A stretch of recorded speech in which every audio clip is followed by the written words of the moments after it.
بسم الله الرحمن الرحیم.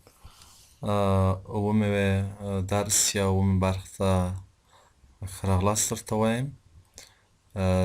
نن ورځ زموږ موضوع بیا هم په دویم سټپ باندې څرخي، چې په هغه کې موږ مخکې څو ټکو ته اشاره کړې وه چې په شپږمه ویډیو کې یا په شپږم سیشن کې موږ په دې باندې بحث کړی و چې مثلا موږ تاسو باید mixed quantitative and qualitative indicator, mixed monitoring and evaluation indicators، او همدارنګه موږ تاسو باید ځینې شاخصونه سرچ کړو چې نورو پروژو کې استفاده شوي وي.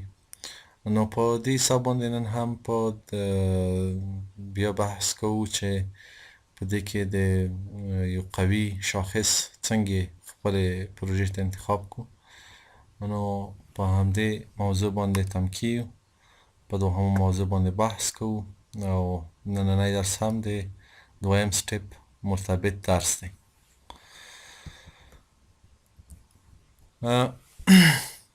مثلا کرایټریاګانې چې دي، په کومه کرایټریا باندې موږ تاسو مثلا یو قوي شاخص ټاکو. په دې کې تر ټولو نه ډېر ښه فارموله چې په حساب باندې وړاندې شوې ده هغه د امریکا د متحده ایالاتو یا سیټ د پرمختیایي ادارې د یونایټډ سټیټ ایجنسي for international development د څه کرایټریاګانې د یو شاخص لپاره ټاکلي دي چې د هغو په توسط باندې موږ تاسو کولی شو هر شاخص په هغه کې امتحان کړو. که چېرته په هغه کرایټریاګانو کې یو شاخص لوړې نمرې وګټلې، دا په دې معنا باندې ده چې هغه د موږ تاسو د پروژې لپاره یو قوي شاخص دی او موږ تاسو باید هغه په نظر کې ونیسو. راځو دې کرایټریاګانو ته چې دا کرایټریاګانې څه شی دي. دلته موږ تاسو په دې باندې بحث کوو. کرایټریاګانې یو شاخص باید اووه کرایټریاګانې ولري چې هغه اووه کرایټریاګانې په ترتیب سره موږ تاسو دلته په هغو باندې بحث کوو چې لومړنی چې دی objective دی. یو شاخص باید objective وي، direct او practical، adequate، useful for management، attributable and disaggregated. یو شاخص باید objective وي. د دې معنا دا ده چې آیا دلته موږ تاسو په یوه لار باندې کړی شو چې یو شاخص موږ تفسیر کړو، انټرپریټ یې کړو، توضیح اکسپلینیشن ورکړو. او ډایرکټ آیا موږ تاسو مثلا ډایرکټ میجرمنټ کړو، هغه غیر ډایرکټ یا مثلا پراکسي میجرمنټ کوي په حساب باندې. پراکسي یعنی دا مطلب چې موږ تاسو یو انډیکیټرز دی چې هغه ډایرکټ میجرمنټ کوو. مثلا یو انډیکیټر دی انپوټ میجر کوي، آوټپوټ، آوټکم او امپاکټ میجر کوي. ولې ځینې داسې انډیکیټر یا شاخصونه شته چې هغه باید په غیر مستقیم ډول اندازه ګیري شي چې په هغو باندې بیا وروسته بحث کوو. پریکټیکل په دې معنا باندې چې موږ تاسو دا په اسانۍ کولی شو تواني چې دا شاخص اندازه ګیري کړو. او څلورمه هغه یې چې دی په دې باندې یعنې NR indicators موجود دي چې موږ سکسس په حساب باندې میجر کړو. او پنځم برخه چې د useful for management، یا موږ وایو چې دغه شاخص د منیجمنټ دپاره د ګټې وړ دی او که څنګه، یعنې په دې باندې کله چې موږ تاسو د دې شاخص لپاره ډیټا ټولوو، آیا منیجمنټ په دې باندې ډیسیژن اخیستی شي که نه شي اخیستی، هغه به څنګه ډیسیژن وي په حساب باندې. همداسې attributable د مثال په ډول که موږ وغواړو چې په یوه شاخص چینج کړو، یا پوه شو چې د شاخص څومره چینج وړی دی، یعنې یو شاخص باید attributable وي. که هغه موږ چینج کړو یا موږ په دې باندې پوه شو چې شاخص څومره چینج وړی دی. disaggregated یعنې په دې باندې پوه شو چې یو شاخص موږ په مختلفو کټګوریو یا په مختلفو ګروپو باندې ویشلی شو او که نه شو. اوس راځو دا یو په یو هر یو ته تر شی لاندې نیسو. 7 کرایټریاګانې دي. مثال په ډول دلته ما یو مثال ورکړی چې په ایکس وای زد پروژه کې موږ تصمیم لرو تر څو یو قوي شاخص موږ تاسو څنګه کړو انتخاب کړو. نو د ایکس وای زد پروژې لپاره مثلا موږ تاسو دا خاصیتونه ته نظر لاندې نیسو. اول خاصیت لکه موږ څنګه وي هغه ابجکټیو دی. ابجکټیو په دې معنی باندې چې ټول شیان په شاخص کې باید په واضح شکل باندې ځای په ځای شوي وي. ټول لغتونه او حروف چې دي هغه باید واضح تعریف شوي وي. د مثال په ډول باندې کله چې موږ وغواړو د یو شاخص ابجکټیویټي زیاته کړو نو په هغه حساب باندې موږ باید د شاخص ته کوم ګونګ لغات چې وي په هغو باندې د پوهېدنې وړ نه وي هغو ته باید اکسپلینیشن ورکړو. ما دلته یو مثال وړی دی. مثلا موږ یو مثال لرو چې girls will be healthy. مثلا دا یو شاخص دی. number of girls will be healthy for example. دا موږ تاسو یو شاخص دی. ولی دلته healthy لغت چې دی دا د موږ تاسو لپاره واضح نه دی. یعنی healthy په څه معنا باندې. نو موږ د healthy ته یو ډیفینیشن ورکړی دی، یو تعریف هم ورکړی دی چې هغه جینکیانې چې په 12 میاشتو کې په شفاخانه کې بسترې شوي نه دي هغه د موږ تاسو په healthy girls کې راځي. یعنی په کومه د تیرې 12 میاشتو کې چې کومه نجلۍ په شفاخانه کې بستر شوې نه ده هغه موږ تاسو د healthy په کټګوري کې شمیرو. نو دلته ابجکټیویټي د اضافه شوه او دلته موږ تاسو پوهیږو چې دا مثلا یو نقطه ده چې موږ تاسو د یو قوي انډیکیټر دپاره باید ولرو.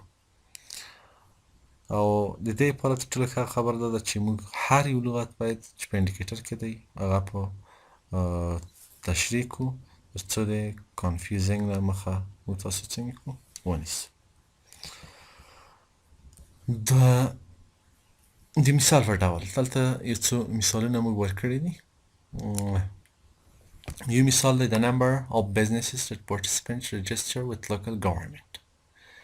اوس دا شاخص دی، دا یو ابجکټیو انډیکیټر دی. په دې معنی باندې چې number of business دی. مثال په ډول number of business دا واضح دی چې څومره تجارتونه د ګورنمنټ سره مثلا راجستر دي. په دې کې کوم داسې ګونګ لغت نشته دی چې هغه موږ تاسو ته د تشویش یا د اندېښنې سبب وګرځي. نو تر ټولو ښه دا ده چې موږ تاسو کله یو شاخص لیکو هغه باید په واضح حروفو او په واضح لغتو باندې ولیکو چې په هغو کې کوم کنفیوژن موجود نه وي. نو دا به یو ابجکټیو انډیکیټر وي په حساب باندې.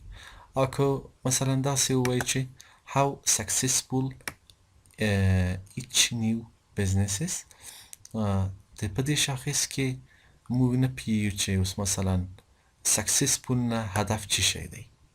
مثال په ډول کیدای شي دغه successful لغت چې دی دا 2 نفر یا 3 نفر څوک چې ډیټا کلیکشن کې د هغوی لپاره مختلفې معناګانې ولري.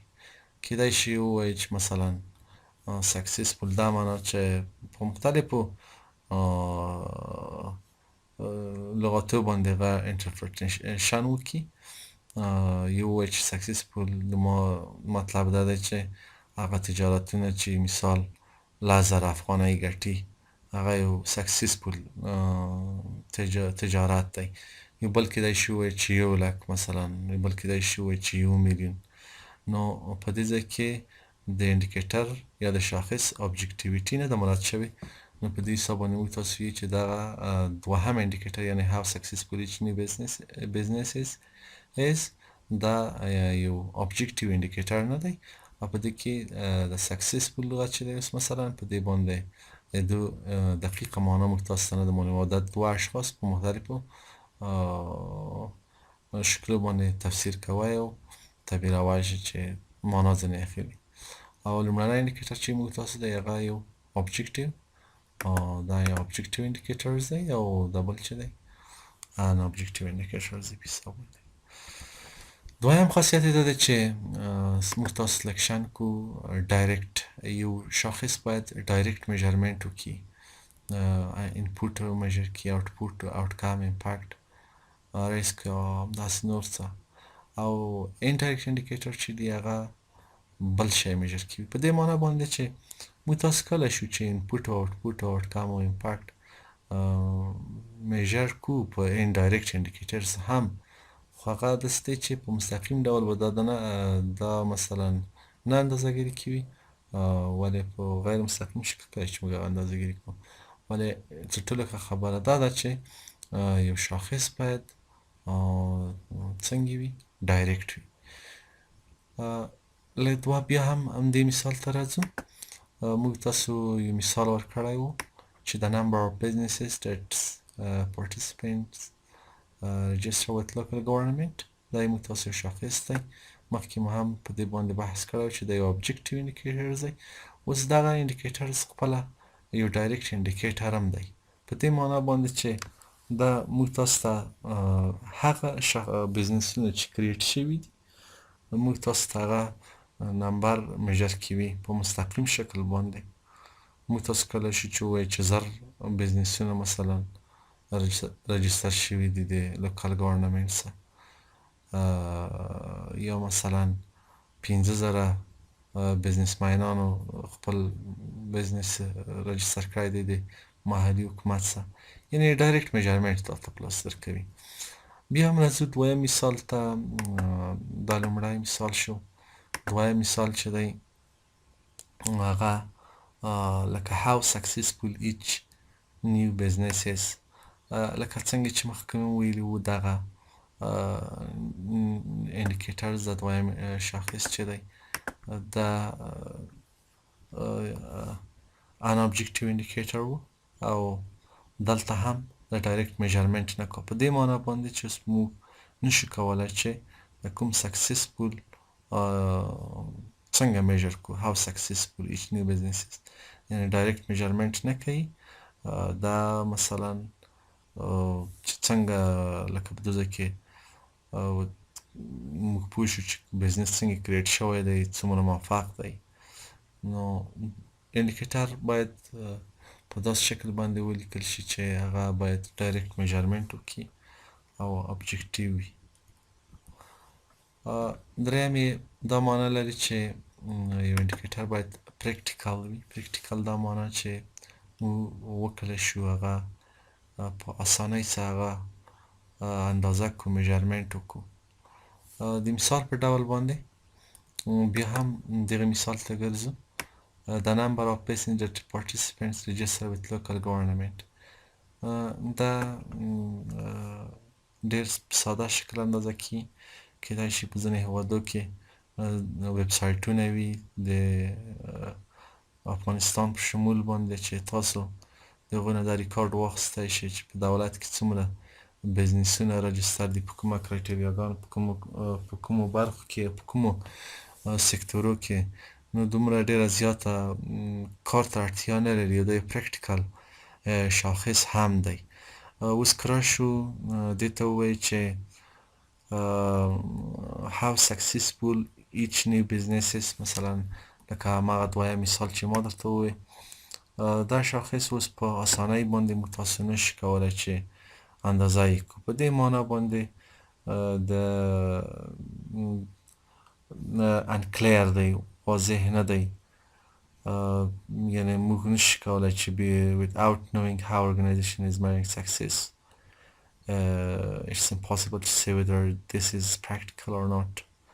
یعنې مطلب مې دا دی چې که دا ډېر ریسرچ ته اړتیا لري او غټو پیسو ته اړتیا لري چې موږ تاسو په دې باندې پوه شو چې آیا د نوي بزنس کامیاب دی او که ناکام دی، او ډېر وخت اړتیا لري. نو ښه خبر دا ده چې یو انډیکیټر یا شاخص چې موږ تاسو انتخابوو هغه پریکټیکل وي، یا پریکټیکلیټي باید په نظر کې ونیول شي په نظر کې. نو دا یعنې په اسانۍ باندې هغه اندازه شي. adequate دا معنا لري چې ځینې د انډیکیټرو یو ګروپ موږ په دې باندې باید پوه شو چې دغه کوم انفارمیشن چې موږ غواړو هغه موږ ته میژر کوي که نه میژر کوي. یعنې که موږ غواړو چې یوه آیډیا ډیفاین کړو، دوه درې انډیکیټر کیدای شي موږ سره کمک وکړي چې هغه موږ تاسو اندازه کړو. نو چې مثال په ډول لکه دلته موږ تاسو داسې وایو چې for example to measure their output gear will receive microloans. Organization would probably want to measure both the number of microloans and the size of each micron. Keep in mind here the 2-3 indicators are ideal. In reality, it might be too expensive or time consuming to collect data much data. Measurement with the practical consideration. So adequate په لکه په دې معنا باندې چې موږ تاسو باید دوه درې شاخصونه ولرو چې موږ تاسو ته یو شی میژر کړي، یعنې ګروپ اف انډیکیټر باید وي. لکه موږ دلته یو مایکرولون مثال وړی دی چې په دې کې نمبر اف هغه خلک چې واړه قرضونه اخلي او د هغو اندازه د یوه نفر تعداد او همچنان د قرضې اندازه، دا دواړه موږ تاسو په نظر کې نیسو او بیا موږ تاسو دا میژرمنټ کوو. ولې باید په یاد باندې ولرو چې هر شاخص چې تاسو ټاکئ په هغو باندې باید تاسو مجبور یې چې وخت هم ضایع کړئ، پیسې هم پرې ضایع کړئ څو د هغو دپاره تاسو ډیټا جمعوري کړئ. نو په دې حساب باندې دغه انډیکیټر چې دی اوس که یو دانه استفاده کړو، مثلا موږ تاسو یې میژرمنټ وکړو چې نمبر اف مایکرولونز یعنې هغه نفر چې قرضه یې اخیستې ده، نو دا کیدای شي د منیجمنټ دپاره کاپي ونه اوسي. یعنې موږ تاسو مجبور یو چې هم د قرضې اندازه څومره قرضه او څو نفرو ته ورکړل شوې ده، نمبر اف مایکرولون چې څومره قرضه چاته ورکړل شوې ده.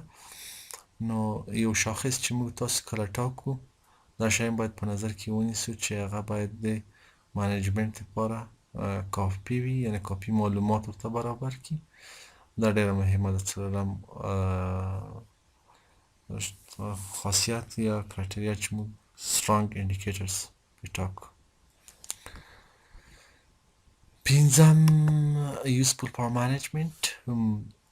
موږ تاسو باید همیشه په یاد ولرو چې موږ تاسو باید داسې یو شاخص انتخاب چې هغه د منیجمنټ لپاره په ګټه وي.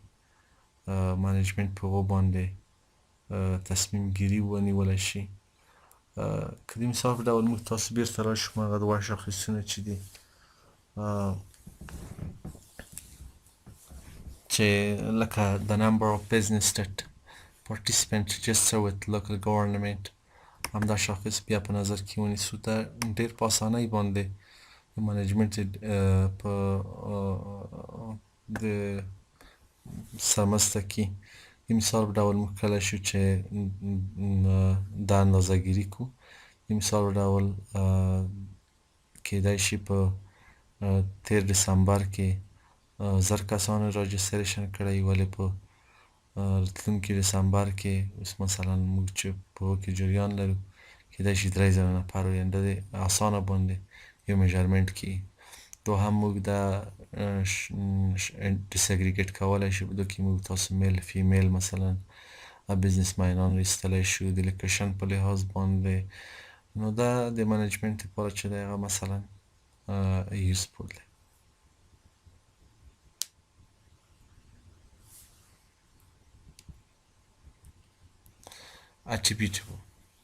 attributable یعنې موږ تاسو کوم شی چې واقع شوي دي، شپږم خاصیت په شاخص کې باید دا وي، یعنې هغه میژر کړي دي که نه. د یو قوي شاخص خاصیت دا دی چې هغه باید attributable وي، په دې معنا باندې چې چینج کوم هغه دی هغه باید میژر کړي. مثلا خو یو شی باید موږ تاسو په نظر کې ولرو چې کله موږ تاسو اټریبیوشن د یو شاخص ټاکو نو موږ تاسو باید ډیره کریکټ ډیټا راټوله کړو او د هغه شاخص لپاره باید موږ تاسو ارزیابي وکړو یو ایوالویشن وکړو کوچنی ایوالویشن وکړو چې موږ تاسو د هغه دپاره په دې باندې پوه شو چې هغه اټریبیوټیبل دی او که نه دی د مثال په ډول لکه د نمبر اف بزنس د مثال په ډول بیا د شاخص ته ځو the number of businesses that participate with local government and how successful of each new business is لکه دواړه مثالونه دي دا دواړه کیدای شي چې attributable وي په دې معنا باندې چې maybe وي یعنی په دې کې یو شرط دی چې هغه اکثریت وخت موږ تاسو maybe ورته استفاده کوو ځکه که چیرته موږ ریسرچ وکړو بیا موږ تاسو کولی شو چې پیدا کړو دا شاخص یو قوي شاخص دی او که نه دی اوس د مثال ډول د کوم د نمبر اف بزنسز چې دی د لوکل ګورنمنټ سره دی هغه کوم چینج چې موږ تاسو غواړو هغه میجر کړی دی که نه دی نو په دې باندې موږ تاسو کولای شو چې د هغو دپاره یوه کوچنکه ارزیابي په لاره باندې واچوو چې پوه شو چې آیا دا شاخص اټریبیوټیبل دی که نه دی او how successful each new business is مثلا دا نوی بزنس څومره موفق دی د دې لپاره هم کولی شو چې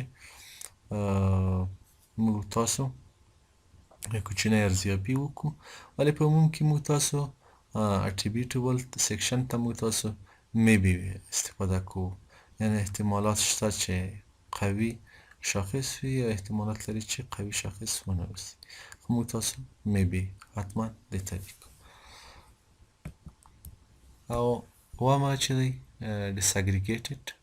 disaggregated په دې معنا باندې لکه څنګه چې ما وویل د قوي شاخص یو ښه خاصیت دا دی چې هغه باید disaggregate شي په مختلفو کټګوریو باندې وویشل شي موږ تاسو کولی شو چې هغه د ایج په لحاظ باندې وویشو د مثال په ډول د لوکیشن په لحاظ باندې د جنډر په لحاظ باندې موږ تاسو یو شاخص څنګه کړو هغه disaggregate کړو د مثال په ډول دلته یو شاخص مثال ما راوړی دی چې number of participants receiving HIV treatment for example دا کولی شي چې موږ تاسو په جنډر باندې لکه موږ تاسو disaggregate کړو میل فیمیل او یا په ایج باندې هغه موږ تاسو اګریګیټ کړو مثلا د 15 کال 15 داسې پورته نو تر ټولو یو ښه خاصیت دا دی چې یو شاخص باید disaggregate شي که چېرته کوم شاخص disaggregate نشي هغه یې قوي شاخص نه حسابل کیږي مثال په ډول دلته موږ لنډه کتنه کړې ده د دواړو شاخصونو ته business register with government او دا یې موږ تاسو ته لومړی شاخص دی successfulness of businesses مثلا د دویم شاخص دی راځو دا شاخصونه په خپله فارموله کې ګورو لومړنی شاخص number of business register with government objectively yes ځکه direct measurement کا business register with the government for example او successfulness of business دا direct measurement نه کی نه input measure کی نه output نه outcome نه impact دا چې دی دلته proxy indicators ویل کی proxy indicators په خپل ذات کې بیا په موږ تاسو په فرعي شاخصو باندې ویشو او هغه فرعي شاخصو ته بیا موږ تاسو ډیټا جمعواري کوو او هغه مثلا کیدای شي په درې فرعي شاخصو باندې دا وویشل شي په یوه باندې په دوه باندې هغه بیا مستقیم میجرمنټ که هغه مستقیم میجرمنټ بیا دغه میجر کوي اصل کې د دې بیا انشاءالله په نورو درسو کې بحث پرې وکړو بل ډایرکټ میجرمنټ کله کله اوس ډایرکټ میجرمنټ کوي مثلا یا به آوټکم میجر کوي یا به امپاکټ یا آوټپوټ یا انپوټ د مثال په ډول ولی چې دی په دویمه کې ډایرکټ میجرمنټ نه کوو مثلا یعنې دغه دویم شاخص ډایرکټ میژرمنټ نه کوو. پریکټیکل یس ډېر په اسانۍ باندې موږ کولی شو چې دا میژر کړو او دې ته موږ کولی شو چې یا نو ورته ولیکو یا میبي او معلومه نه ده، احتمال لري چې موږ تاسې په اسانۍ سره اندازه کړو، احتمال لري چې په اسانۍ سره اندازه نه شي. د مثال ډول کیدای شي ځینې سټرکټ پالیسیانې په یو هېواد کې وجود ولري چې ته ونه توانې چې ته په ریسرچ وکړې چې دا بزنس کامیاب دی که ناکام دی. د مثال په ډول په چین کې تاسو نشئ کولی چې د بزنس په اړه تاسو ریسرچ وکړئ په ډېره اندازه باندې پوه شئ چې څومره کامیاب دی که نه دی نظر د یو هېواد پالیسۍ ته. ولې کیدای شي تاسو په اروپایي هېواد کې دا پیدا کړئ چې دا په ډېره اسانۍ سره. نو پریکټیکل یو شاخص باید پریکټیکل واوسي او adequate دا معنی چې business register with government دا په دې خاطر باندې کافي نه دی، یعنی کافي معلومات نه ورکوي چې موږ ته نه معلومیږي چې مثلا په کومو کټګوریو کې بزنسونه رن دي، مثلا شمېر قصه یې ده چې موږ ته سره ښیي، ولی کافي معلومات نه دي په حساب باندې، نو موږ تاسو دو ته نو لیکو او دا بل هم نو. useful for management بالکل دا د منیجمنت لپاره کیدای شي چې ډیسیژن پرې واخلي. ډیسیژن په دې معنی باندې چې دی کله شي نوي بزنسونه رن کړي، یعنې خلک تشویق کړي او دوی خپله هم تشویق شي او ډونر نه فنډ واخلي چې اوس مثلا موږ تاسو په تېر کال کې 1000 بزنس رن درلودل، اوس 15000 دي مثال په ډول. همداسې سکسسفولنس آف بزنسز ده کیدای شي د منیجمنت لپاره ګټه وي، یعنې یس. attributable ما درته وایي چې موږ تاسو باید د یوه شاخص لپاره ریسرچ وکړو، په دې باندې پوه شو چې دا چینج یې میژر کړی دی که نه دی کړی، کوم تغییر چې موږ تاسو یا کوم ټارګټ کوم هدف چې موږ تاسو یې هغه لاسته راوړی دی که نه دی. نو د دې لپاره موږ تاسو کولی شو چې یو کوچنی ایوالویشن وکړو چې پوه شو چې د موږ تاسو دغه شاخص چینج میژر کولی شي که نه شي میژر کولی. نو میبي ورته لیکو. همدارنګه disaggregated business number of businesses registered with government دا چون بزنس دی موږ تاسو بزنس نشو کولی چې موږ تاسو disaggregate کو په جنډر باندې یا په ولی کولی شي چې مثلا په لوکیشن باندې disaggregate کو، نو دې ته موږ نو لیکو ځکه بزنس register with government number of business موږ نشو کولی چې دا disaggregate کو دا بل هم disaggregate کو. disaggregate په دې معنی باندې چې په مختلفو فرعي ګروپو باندې موږ د وویشو. دا شو د نن ورځې درس.